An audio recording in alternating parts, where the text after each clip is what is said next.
오늘 말씀은 예레미야 36장입니다. 1절부터 10절입니다.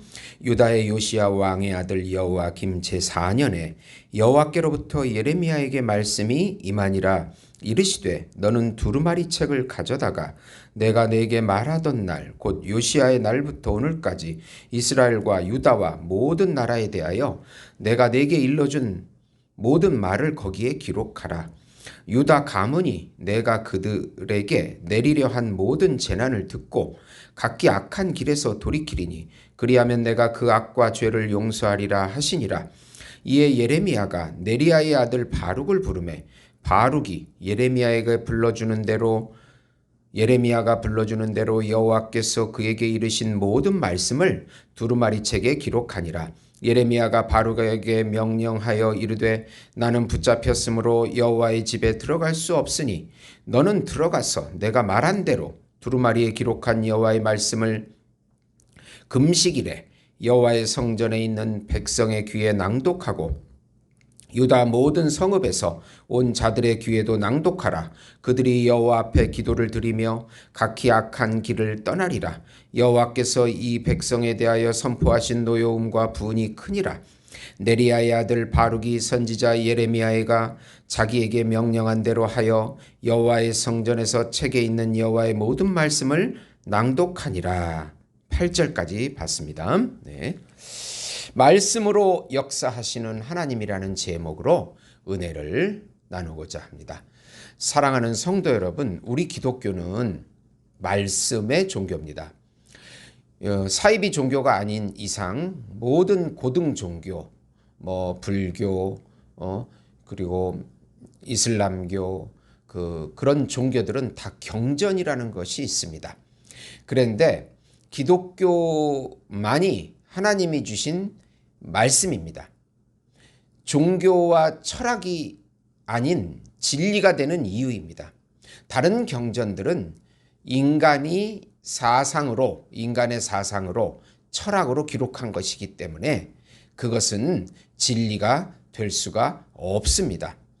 하나님의 말씀, 왜 기독교를 종교가 아니고 진리라고 할 수 있냐면 하나님의 말씀이 성령 하나님의 영감으로 기록되고 성령의 조명으로 진리로 인쳐지고 성령의 감화 감동으로 우리에게 확신을 가지게 하기 때문입니다. 우리 기독교는 한 본질 안에 새 인격으로 존재하시는 하나님을 믿습니다. 이것을 삼위일체라고 하고 유일신론입니다. 오직 한 신만 있다면 단일신론이고 세 신이 있다면 삼신론인데 우리는 그 신이 아니고 그런 신이 아니고 한 본질이신데 세 분의 인격으로 존재하시는 그런 유일신론을 믿습니다. 성부 하나님께서 인간의 구원을 계획하시고 성자 예수님께서 인간의 구원을 실행 성취하시고 성령 하나님께서 그 구원을 우리에게 적용해 주시는 것입니다. 성령께서 역사하셔야 이 진리가 깨달아지는 이유입니다. 구약에는 이 하나님의 말씀을 선지자를 통해서 선포했고 신약에서는 참 선지자이신 예수님을 통해서 그 모든 말씀이 완성되고 성취가 됩니다. 오늘 말씀은 참 하나님이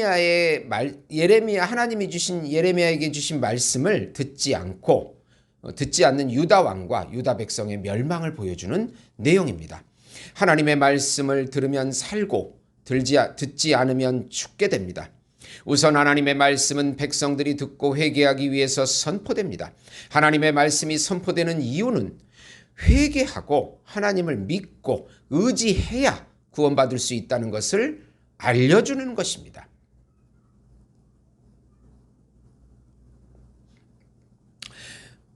오늘 말씀은 여호와김의 통치기에 BC 609년에서 598년입니다.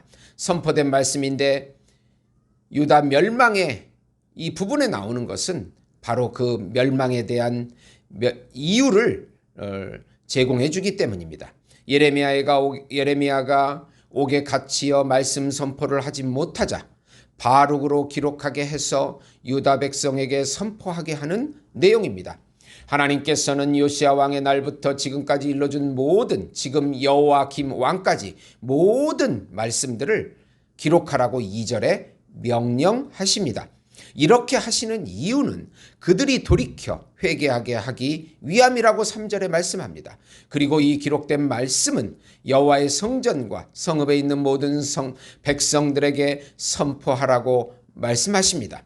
하나님의 말씀은 성령의 영감으로 기록되었기 때문에 반드시 성취가 됩니다.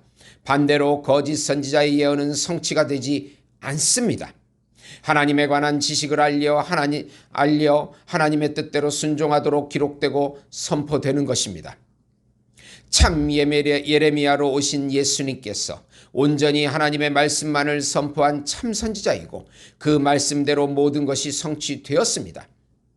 구약과 신약의 차이는 모든 말씀이 이제 예수님으로 성취 완성됐다는 것입니다.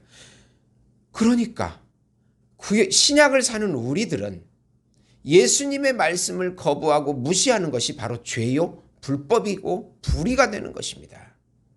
우리가 예수님의 말씀을 무시하지 말아야 되는 이유입니다.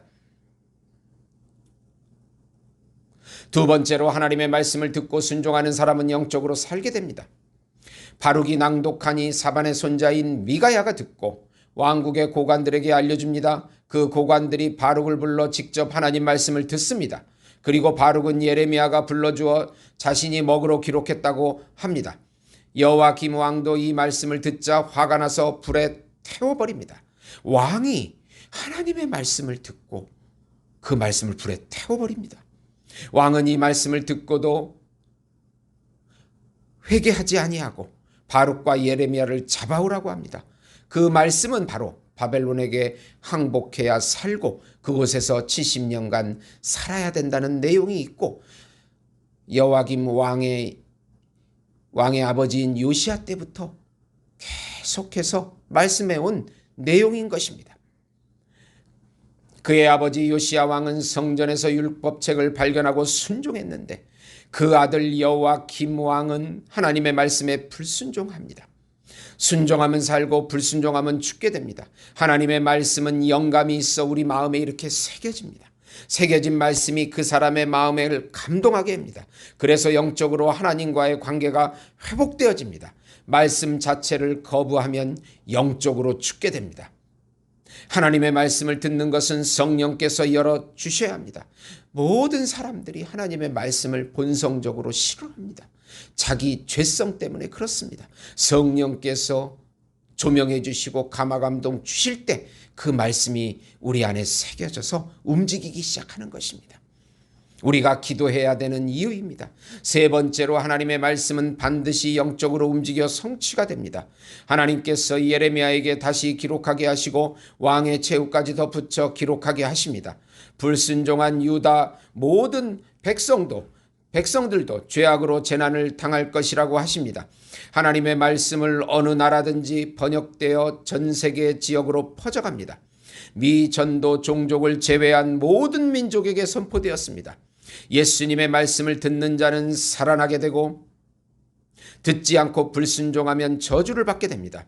신구약의 모든 말씀을 가감없이 우리는 듣고 순종해야 하는 이유입니다. 하나님의 백성인 유다가 말씀을 거부함으로 멸망당하고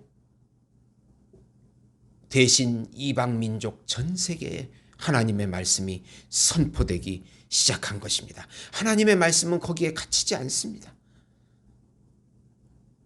하나님의 말씀을 듣는 사람들에게 점점 퍼져가는 것입니다.